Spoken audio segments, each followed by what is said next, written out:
Hello बच्चों, आप सभी को मेरे चैनल पर स्वागत है।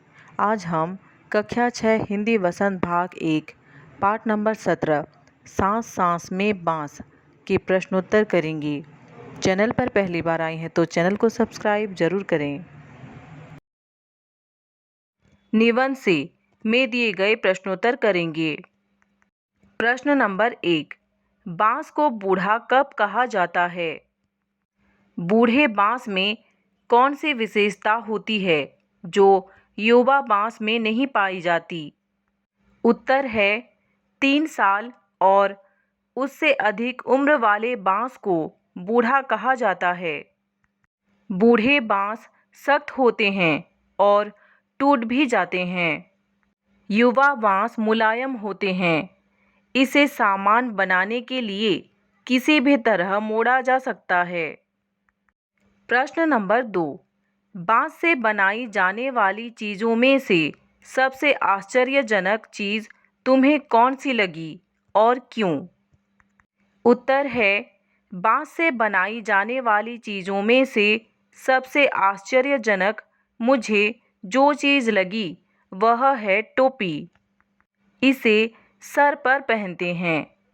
सर के टोपी जिसे अक्सर गर्मी के दिनों में लोगों को पहनकर घूमते हुए देखा जा सकता है।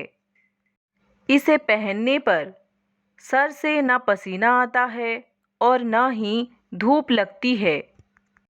मैंने बांस से बनी हुई बहुत सारी चीज़ें देखी है, पर सर की टोपी सबसे अलग है।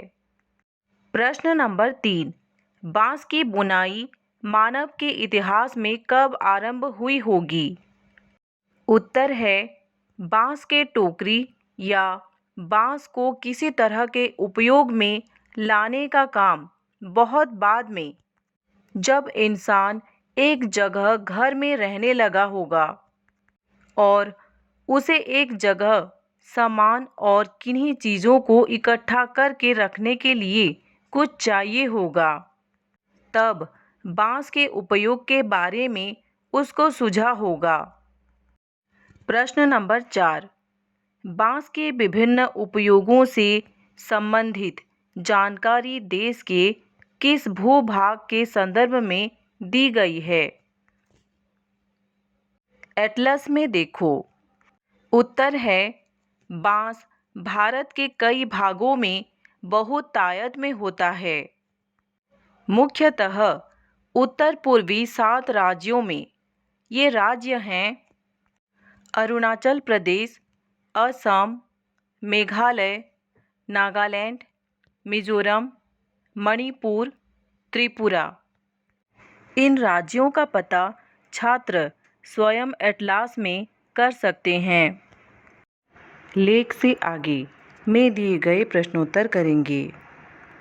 प्रश्न नंबर 1, बांस के कई उपयोग इस पाठ से बनाए गए हैं, लेकिन बांस के उपयोग का दायरा बहुत बड़ा है। नीचे दिए गए शब्दों की मदद से तुम इस दायरे को पहचान सकते हो। संगीत, प्रकाशन, मच्छर, एक नया संदर्भ, फर्नीचर। उत्तर है संगीत। बांस से संगीत के लिए बांसुरी एवं शहनाई बनाई जाती है। प्रकाशन, प्रकाशन के लिए बांस के कागज बनाया जाता है। मच्छर, मच्छरदानी लगाने के लिए भी बांसों की आवश्यकता होती है। एक नया संदर्भ, बांस से खिलौने, बर्तन, मकान, अचार भी बनाया जाता है। फर्नीचर, बांस से फर्नीचर बनाया जाता है। प्रश्न नंबर 2, इस लेख में दैनिक उपयोग की चीज़ें बनाने के लिए बांस का उल्लेख प्राकृतिक संसाधन के रूप में हुआ है। नीचे दिए गए प्राकृतिक संसाधनों से दैनिक उपयोग की कौन कौन सी चीज़ें बनाई जाती हैं? प्राकृतिक संसाधनों के नाम हैं चमड़ा, घास के तिनके, पेड़ की छाल, गोबर, मिट्टी।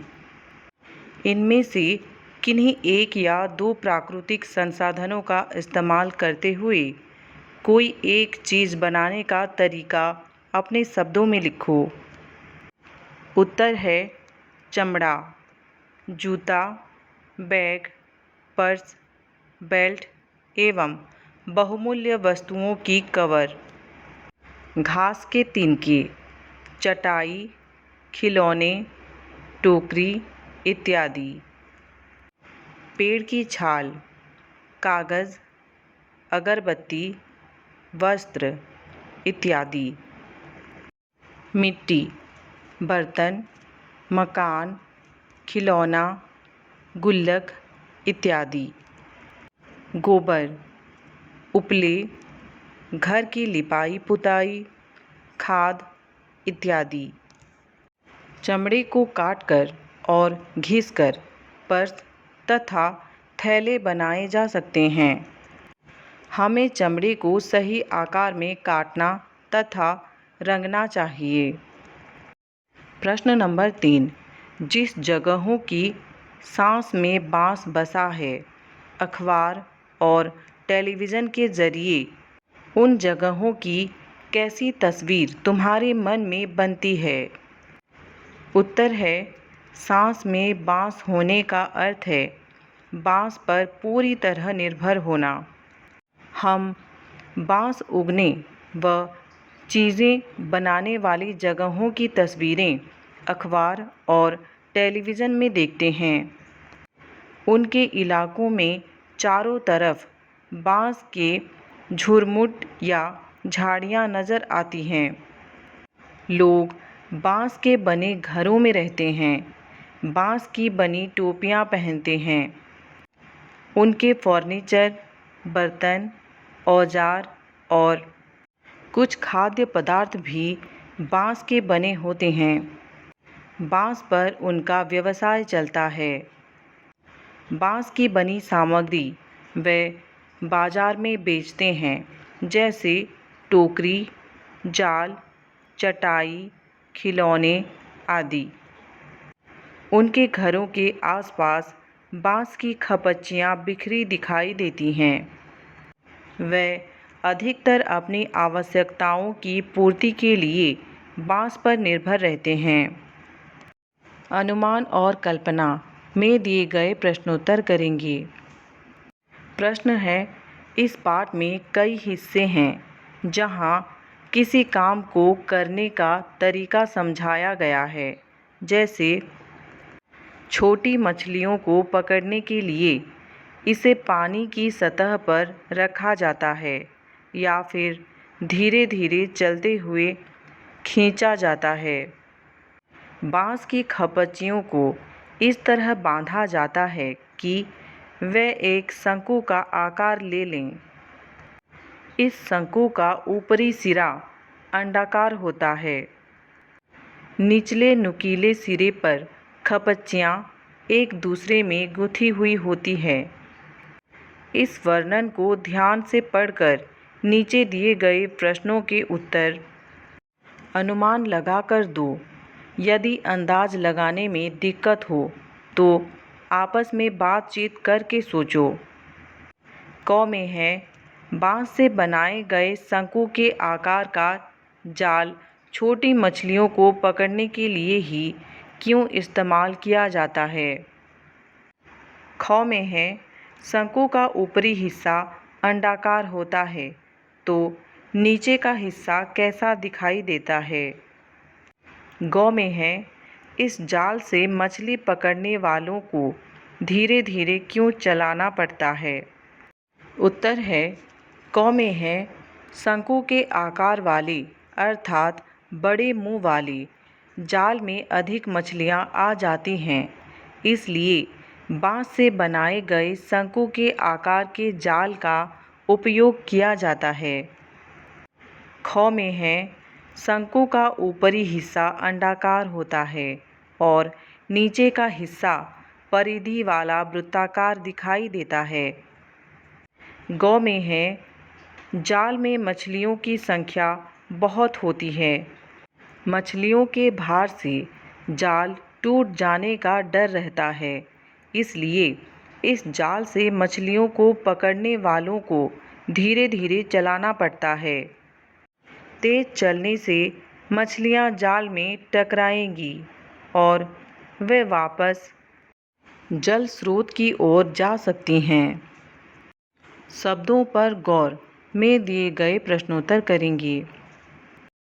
प्रश्न है, हाथों की कलाकारी, घनघोर बारिश, बुनाई का सफ़र, आड़ा तिरछा, डलियानुमा, कहे मुताबिक।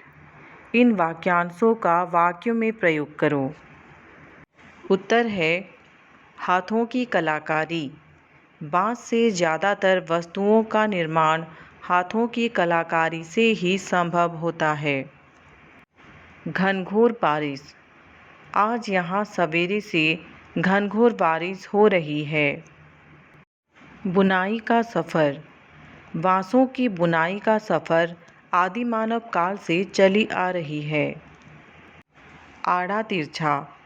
बाँसों को आड़ा तिरछा आकार देकर ही अलग अलग वस्तुओं का निर्माण होता है।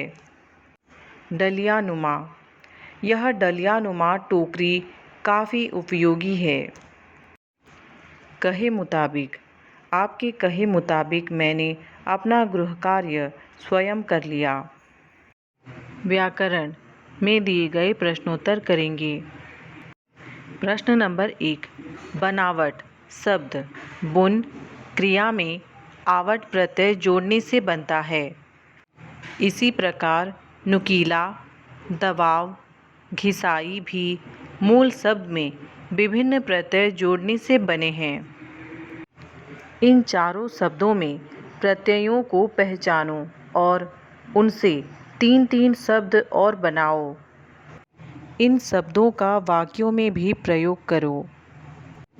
बुनावट, नुकीला, दबाव, घिसाई। उत्तर है बुनो युक्त ओवट मिलके होता है बुनावट। प्रत्यय है आवट। लिखावट। नेहा की लिखावट अच्छी है। सजावट। तुम्हारे घर की सजावट बहुत अच्छी है। रुकावट। रास्ते में रुकावट है। नुकीला में प्रत्यय है ईला। बर्फीला। केदारनाथ काफ़ी बर्फीला इलाका है। जहरीला। जहरीला भोजन मत करो। पथरीला। यह रास्ता पथरीला है। चमकीला। उसकी कमीज काफ़ी चमकीला है। दबाव। दब युक्त आव। प्रत्यय है आव। बहाव। नदी के पानी का बहाव तेज है। ठहराव। उसके जीवन में ठहराव आ गया है। जमाव। बारिश के पानी की जमाव देखने लायक है। पिसाई। पीस युक्त आई। प्रत्यय है आई। घुनाई। पुलिस ने चोर की अच्छी घुनाई की। सफाई। साफ सफाई से घर सुंदर लगता है। पिसाई। गेहूं की पिसाई करो। प्रश्न नंबर 2, नीचे पाठ से कुछ वाक्य दिए गए हैं। नंबर 1 में है, वहाँ बांस की चीज़ें बनाने का चलन भी खूब है। नंबर 2 पर है, हम यहाँ बांस की 1-2 चीज़ों को ही जिक्र कर पाए हैं। तीसरे नंबर पर है, मसलन आसन जैसी छोटी चीज़ें बनाने के लिए बांस को हर एक गठान से काटा जाता है। चौथे नंबर पर है, खपचियों से तरह तरह की टोपियाँ भी बनाई जाती है। रेखांकित शब्दों को ध्यान में रखते हुए इन बातों को अलग ढंग से लिखो। उत्तर है नंबर 1 पे है, वहाँ बांस की चीज़ें बनाने की परंपरा भी खूब है। दूसरे नंबर पे है, हम यहाँ बांस की 1-2 चीज़ों को ही चर्चा कर पाए हैं। तीसरे नंबर पर है उदाहरण के लिए आसन जैसी छोटी चीज़ें बनाने के लिए बाँस को हर एक गांठ से काटा जाता है। चौथे नंबर पर है खपच्चियों से कई प्रकार की टोपियाँ भी बनाई जाती है। प्रश्न नंबर 3, तर्जनी हाथ की किस उंगली को कहते हैं? बाकी उंगलियों को क्या कहते हैं?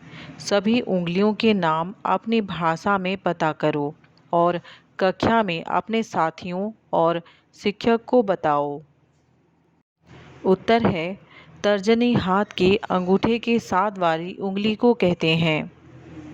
बाकी उंगलियों को मध्यमा, अनामिका, कनिष्का, अंगुष्ठा कहते हैं। प्रश्न नंबर 4, अंगुष्ठा, तर्जनी, मध्यमा, अनामिका, कनिष्ठा यह 5 उंगलियों के नाम हैं। इन्हें पहचान कर सही क्रम में लिखो। उत्तर में है छात्र स्वयं करें।